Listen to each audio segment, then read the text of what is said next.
Me llamo Selene y acabo de cumplir 19. Esta es mi historia real. Nunca olvidaré la primera vez que crucé la puerta de aquel burdel con la sensación de que algo dentro de mí iba a arder. No era curiosidad común, ni un simple deseo de novedad. Era un impulso que me rozaba la piel, que me hacía estremecer incluso antes de saber exactamente qué me esperaba.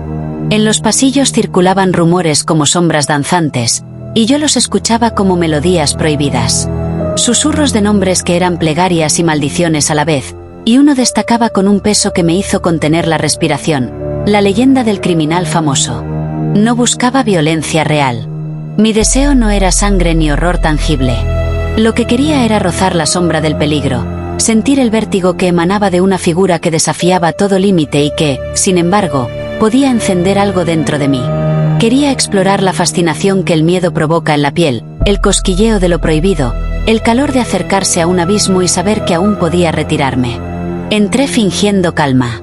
Esa calma que uno ensaya frente al espejo para no delatar lo que le quema por dentro. Yo había leído demasiado, escuchado demasiadas historias, absorbiendo la leyenda como quien bebe un veneno dulce. Pensé que estaba lista. Qué ingenua fui. Apenas puse un pie en la habitación, el aire me abrazó como una caricia que anticipaba tormenta.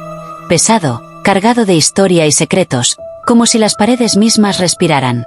Pedí un cuarto que oliera a misterio y deseo, donde cada rincón contara historias prohibidas, donde los objetos fueran espejos de mis propios impulsos. Fotografías antiguas colgadas torpemente, recortes amarillentos con titulares que hablaban de terror y fascinación, un sillón de cuero agrietado que parecía absorber las memorias de todos los que habían sido testigos de esa obsesión antes que yo. Cada detalle debía alimentar mi excitación sin tocar la crudeza real de la violencia. Liz, la encargada, apareció con esa presencia que imponía respeto y cautela. Montó el escenario con precisión quirúrgica, dejándome claro que todo sería teatro. Cada gesto, cada palabra, cada sombra sería consensuado y seguro. Selene, esto no es homenaje, me advirtió con voz grave. Aquí no glorificamos, solo transformamos. Entiende eso antes de empezar. Acepté con un estremecimiento. No podía esperar más. El cuarto se convirtió en un santuario de rumores y sombras. Las paredes parecían observarme, respirando historias que yo aún no conocía. La performer, Elara, apareció y, con solo moverse, me hizo sentir un escalofrío que recorrió mi cuerpo desde la nuca hasta la punta de los dedos. No imitaba al criminal. Su cuerpo hablaba un lenguaje de peligro y provocación, traduciendo el mito en gestos, posturas y miradas que me excitaban y aterraban a la vez. Cada inclinación, cada sombra que proyectaba sobre el suelo, me envolvía en un baile de miedo y deseo.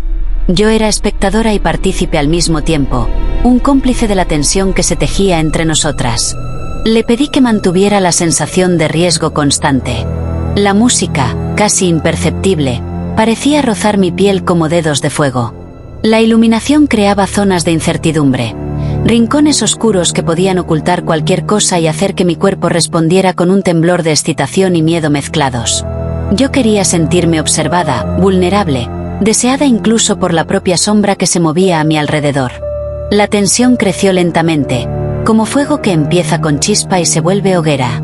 Cada acercamiento de Elara, cada retroceso calculado, me hacía desearla y temer al mismo tiempo.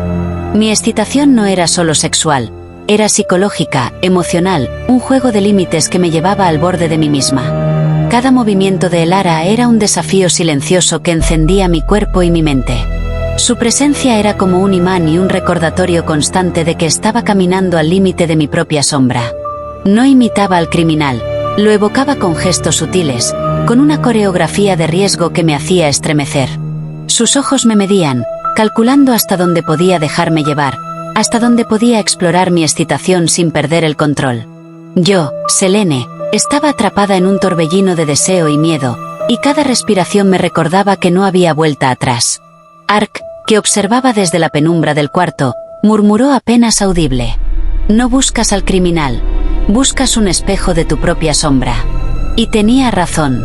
Cada estremecimiento, cada temblor que recorría mi espalda, cada calambre que me hacía contener un gemido, eran reflejos de algo dentro de mí que no había querido reconocer. No era violencia externa lo que me excitaba, sino la sensación de peligro contenida, la proximidad de algo prohibido, la intensidad de mi propio deseo mezclado con miedo. El Ara me pidió que hablara, que confesara mis miedos, mis secretos más íntimos, en voz alta.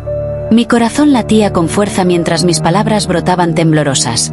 Noches de insomnio por culpa de fantasmas que me perseguían, traumas que me habían acompañado desde siempre, la necesidad de ser vista mientras me arriesgaba, la urgencia de sentir que mi existencia era registrada, reconocida, deseada. Cada frase pronunciada me abría como un libro frente a ella y frente a mí misma, exponiendo mi vulnerabilidad y despertando un calor en mi cuerpo que no había anticipado. Cada confesión aumentaba la tensión y la excitación. No era dolor físico lo que me hacía temblar.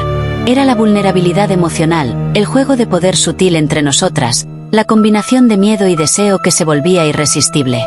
Mis dedos temblaban, mi respiración se aceleraba y sentía como el calor subía desde mis piernas hasta la nuca. Cada palabra que salía de mi boca era un puente hacia la liberación de algo que había reprimido demasiado tiempo. El clímax simbólico llegó con un acto que me hizo jadear de anticipación. El Ara tomó un viejo libro de recortes, lleno de fotografías, titulares y recuerdos de los mitos que habían obsesionado mi imaginación. Lo sostuvo frente a mí, con un encendedor, comenzó a prender lentamente las páginas. Las llamas danzaban y consumían cada fragmento del pasado que me había mantenido prisionera de la fascinación y el miedo. No eran cuerpos los que ardían, eran cadenas invisibles que me habían atado a obsesiones y sombras que no me pertenecían. Sentí un alivio profundo mezclado con excitación. Mi respiración se volvió entrecortada, mis dedos temblaban, y mi cuerpo respondía al ritual como si cada ceniza que flotaba fuera una caricia de liberación. La fascinación que había traído conmigo se transformaba en catarsis. Miedo, deseo y alivio se mezclaban en un fuego que recorría mi piel. El Ara, experta en traducir la violencia simbólica en emociones puras, me permitió atravesar esta experiencia sin crueldad real. Cada gesto suyo estaba calibrado para que el límite lo marcara yo, y yo sentía como mi cuerpo reaccionaba a cada roce, a cada mirada, a cada sombra proyectada. Era un juego de control y rendición, de peligro y placer, donde la excitación se combinaba con la introspección más intensa que había experimentado. Cuando el último fragmento de papel se convirtió en ceniza, sentí una mezcla de alivio y éxtasis que me dejó sin aliento. La habitación seguía siendo un santuario de sombras, pero ya no me controlaban. Yo había recorrido el límite de mi miedo y mi deseo, y había salido transformada. El Ara limpió las cenizas con las manos, manchadas de negro como si hubieran tocado mi propia oscuridad y la hubieran devuelto transformada. La miré con gratitud y un estremecimiento que recorría todo mi cuerpo. Habíamos atravesado un ritual que no glorificaba al mito, sino que lo transformaba en lección, deseo, peligro y liberación condensados en un instante que permanecería conmigo para siempre. Cuando la última página del libro se convirtió en cenizas, sentí que algo dentro de mí se liberaba con un estremecimiento profundo. Mi cuerpo vibraba con una mezcla de alivio, excitación y un miedo que ya no me paralizaba, sino que se había transformado en entendimiento. Todo lo que había traído conmigo, mi obsesión, mis fantasías, mis sombras, había sido enfrentado, desnudado y purificado en el fuego simbólico que el Ara había creado. Aún así, el calor que recorría mi piel no desapareció. Cada músculo estaba cargado de tensión convertida en placer. Cada latido de mi corazón era un recordatorio de que había jugado con el peligro y había sobrevivido, incluso disfrutando de él. Me sentí viva de una forma que nunca antes había experimentado. La excitación no era solo física, sino emocional y psicológica, una danza entre miedo y deseo que me había llevado a mis límites más íntimos. El Ara me miró con una intensidad que hizo que mi respiración se acelerara de nuevo. Sus ojos decían lo que las palabras no podían. Has llegado hasta el borde, Selene, y has visto lo que hay dentro de ti. Sus manos, aún manchadas de cenizas negras, parecían tocar mis propias sombras, devolviéndome la sensación de control que había perdido en el ritual, pero esta vez con conciencia y poder. Me senté en el sillón de cuero agrietado, sintiendo la textura fría bajo mis piernas y el peso del silencio que llenaba la habitación. Cada rincón respiraba historias y fantasmas, pero ahora yo estaba en paz con ellos. La fascinación que me había llevado hasta allí no era más una cadena, era un espejo de mi propio deseo y mi capacidad de enfrentarme a mis miedos. Liz, que había permanecido en un segundo plano, se acercó con su voz grave y clara, la advertencia que era casi mantre. Selene, el deseo es una llama. Te prueba, te quema, te revela, pero nunca lo confundas con santuario. Asentí, con un estremecimiento que recorría mi cuello y mi espalda. Había comprendido la lección. La sombra del mito no era para glorificarla, sino para enfrentarse a ella y descubrir lo que uno mismo guarda en su interior. La atracción por el peligro, por lo prohibido, no era debilidad, era un espejo de nuestras propias sombras. Afuera, en los pasillos del burdel, los rumores continuaban. Alguien había recreado la leyenda, y aunque nadie podía conocer los detalles, la noticia se difundía como fuego silencioso. Algunos lo veían como espectáculo, otros como advertencia estética. Yo, Selene, sabía que había experimentado algo único. La sensación de tocar la sombra sin perder mi identidad, de rozar la fascinación sin convertirme en cómplice del mito. Mientras la puerta se cerraba detrás de mí, sentí que un peso se levantaba de mis hombros y un calor nuevo recorría mi cuerpo. No había honrado al criminal ni glorificado su historia. Había recorrido un camino de deseo, miedo y liberación que me pertenecía solo a mí. El mito murió dentro de la habitación, reducido a cenizas y memoria, y yo salí transformada, consciente de que rozar el peligro a veces no es buscar gloria, sino entenderse a uno misma en su forma más pura y ardiente.